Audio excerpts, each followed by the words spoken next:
Good morning. Myself is Manoj Modi. Once again welcome you in my English Academy channel.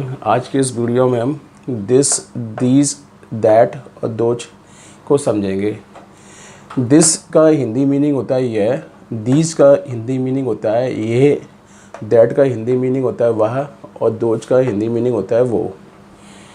ये this और these का use हम sentence में जब करते हैं जब कोई ऑब्जेक्ट हमारे पास में होता है यानी कि नियर होता है, चाहे कोई व्यक्ति हो, चाहे वो वस्तु हो और चाहे वो कोई स्थान हो. यदि कोई भी ऑब्जेक्ट जो हमारे पास में होगा उसके लिए हम दिस और दीज का यूज़ करेंगे. लेकिन अगर ऑब्जेक्ट दूर है, हमसे फार है, तो ऐसी कंडीशन में हमें दैट का या दोज का यूज़ करना होगा. इनका यूज़ हम इस आधार पर भी करते हैं, अगर टेंस प्रेजेंट है तो हमें दिस और दीज का यूज़ करना है, और टेंस अगर पास्ट है तो हमें दैट या दोज का यूज़ करना है. सिंगुलर केस में दिस और दैट आएगा, सिंगुलर केस में दिस और दैट आएगा, और प्लूरल केस में दीज और दोज आएगा. फॉर एग्जांपल इस सेंटेंस में देखिए,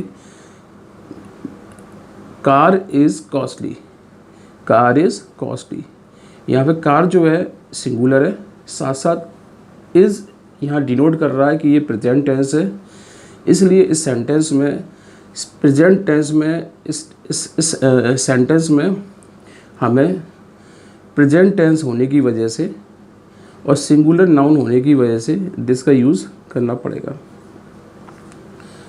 कम to the second sentence, cars are costly.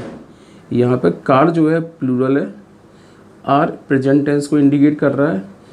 Noun के प्लूरल होने की वजह से इस सेंटेंस में हमें दीज का यूज़ करना होगा. Come to the third sentence, who was girl. Was यहाँ पास्ट टेंस को डिनोट कर रहा है और गर्ल यहाँ सिंगुलर नाउन को डिनोट कर रही है.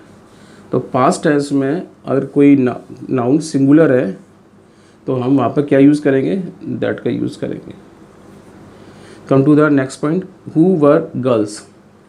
यहाँ वर जो है पास्ट टेंस को इंडिकेट कर रहा है, गर्ल्स जो है प्लूरल है, इसलिए इस सेंटेंस में हम दोज का यूज़ करेंगे.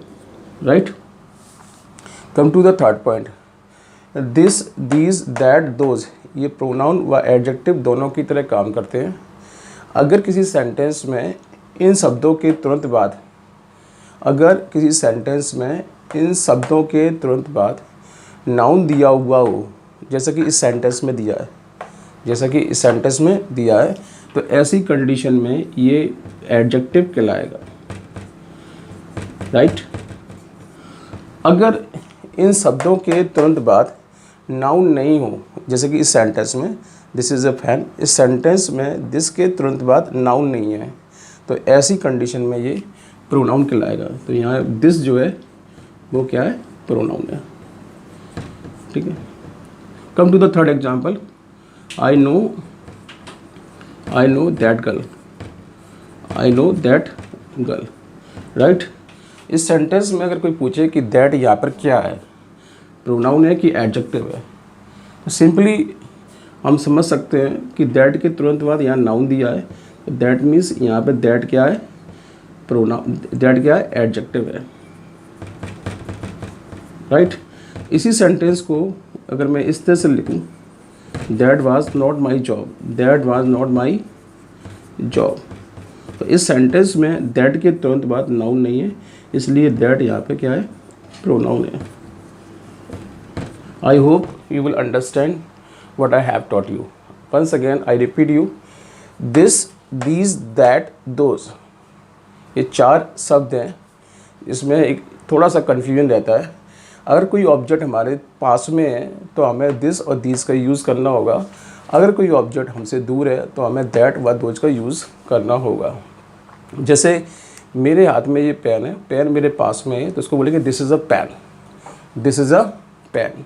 लेकिन अगर यही पेन मुझसे काफ़ी दूर पर हो, काफ़ी डिस्टेंस पर हो, तो ऐसी कंडीशन में मुझे बोलना पड़ेगा that is not my pen, that is not my pen, यानी कि वो मेरा पेन नहीं है.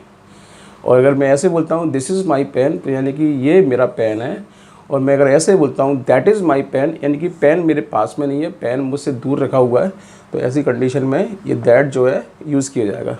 सिंगुलर कंडीशन में हमें दिस यूज़ करना है, दिस और दैट। प्लूरल कंडीशन में हमें दीज और दो यूज़ करना है। इसके अलावा दिस और दीज प्रेजेंट टेंस में जनरली यूज़ किए जाते हैं, जबकि दैट व दोज पास्ट टेंस में यूज़ किए जाते हैं। दिस और दैट सिंगुलर केस में आते हैं, दीज और दोज प्लूरल केस में आते हैं। जैसे इस एग्जाम्पल में दिस कार इज़ कॉस्टली, यहाँ कार सिंगुलर है दिस आया, यहाँ कार प्लूरल है तो दीज आ जाए, यहाँ गर्ल्स सिंगुलर है तो दैट आ जाए, या गर्ल्स प्लूरल है तो दोज आ जाए। चूँकि ये टेंस पास थे इसलिए दैट और दोज लगाया है, और चूँकि ये टेंस प्रेजेंट थे इसलिए हमने दिस और दीज लगाया है। I hope you will understand what is how we use this, that, these or those.